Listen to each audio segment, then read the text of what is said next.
राध्या ने खोज निकाला ठोस सबूत, पर घर पहुंचते ही दादी के गुस्से का सामना। पुलिस स्टेशन में बड़े अधिकारी की फटकार और सलाखों के पीछे घायल पति को देख राध्या हुई भावुक। क्या इस सबूत से प्रथम को आजादी मिलेगी या दादी का गुस्सा करेगा नया हंगामा? चीरती हुई राध्या की गाड़ी प्रथम के घर के सामने आकर रुकी। उसके दिल में एक अजीब सी बेचैनी थी, पर चेहरे पर एक दृढ़ विश्वास की चमक थी। उसके हाथ में वह ठोस सबूत था जो प्रथम को बेकसूर साबित करके जेल से बाहर निकाल सकता था। वह तेजी से चौखट की तरफ बढ़ी, लेकिन जैसे ही उसने घर के भीतर कदम रखने की कोशिश की, एक कर्कश आवाज ने उसे वहीं रोक दिया। यह आवाज दादी की थी, जिनके माथे पर शिकन और आंखों में राध्या के लिए सातवें आसमान पर पहुंचा हुआ गुस्सा साफ झलक रहा था। तुम्हारी हिम्मत कैसे हुई इस चौखट पर कदम रखने की? दादी ने लगभग दहाड़ते हुए कहा। उनके शब्दों में गहरी नाराजगी और अपमान का भाव था। राध्या ठिठक गई, पर इस बार उसके पास पीछे हटने का वक्त नहीं था। उसने बड़े ही शांत और आत्मविश्वासी स्वर में कहा, दादी जी, मुझे पता है आप मुझसे बहुत नाराज हैं, पर अभी इन सब बातों का वक्त नहीं है। हमारे हाथ एक ठोस सबूत लगा है प्रथम जी को बाहर निकालने का। कृपया आप सभी लोग हमारे साथ पुलिस स्टेशन चलें। राध्या की बात सुनकर वहां मौजूद सभी लोग एक दूसरे को देखने लगे। प्रथम के पिता, जो अब तक चिंता और निराशा में डूबे हुए थे, उनकी आंखों में एक नई आशा की किरण जगी। अपने घर के बेटे को जल्द से जल्द उस कैद से आजाद करवाने की चाहत ने उन्हें राध्या पर दादी के गुस्से को दरकिनार करने पर मजबूर कर दिया। बिना किसी और सवाल के परिवार के सदस्य राध्या के साथ पुलिस स्टेशन की ओर चल दिए। पुलिस स्टेशन पहुंचते ही राध्या ने देखा कि अंदर का माहौल पूरी तरह से बदला हुआ था।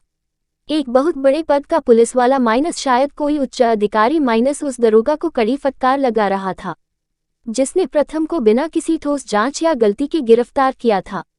उस उच्च अधिकारी की आवाज में तीखापन था और वह दरोगा सिर झुकाए खड़ा था। उसके चेहरे पर डर और अपमान साफ झलक रहा था। किस आधार पर आपने इतनी जल्दबाजी की? क्या आपने प्रक्रिया का पालन किया था? एक निर्दोष व्यक्ति को ऐसे ही सलाखों के पीछे डाल दिया, अधिकारी गरज रहा था। जब पुलिस वालों की यह फटकार चल रही थी, तभी राध्या का ध्यान लॉकअप की ओर गया। वह तुरंत उधर बढ़ी। लोहे की सलाखों के पीछे उसका पति प्रथम जमीन पर बैठा हुआ था।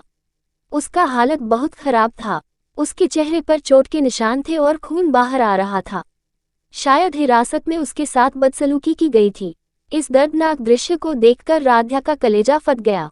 सबूत मिलने की खुशी पल भर में गहरे सदमे और पीड़ा में बदल गई। उसकी आंखों में आंसू भर आए, पर उसने खुद को संभाला। उसने अपनी सारी ताकत समेटकर लॉकअप के पास जाकर प्रथम को जोर से गले लगा लिया।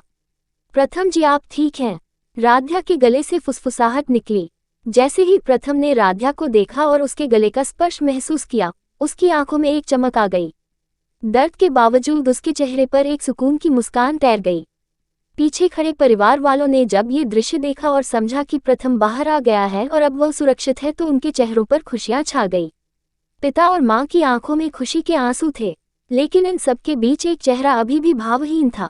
वह थी दादी। प्रथम के बाहर आने की खबर ने उनके दिल को राहत तो दी थी, पर राध्या के लिए उनका गुस्सा और शायद अपने अहंकार की भावना अभी भी उन पर हावी थी।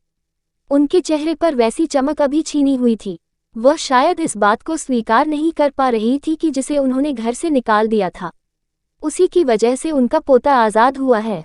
लेकिन अब उन्हें ये देखना था कि प्रथम की चोटों का क्या इलाज होता है और आगे क्या कानूनी कार्रवाई होती है।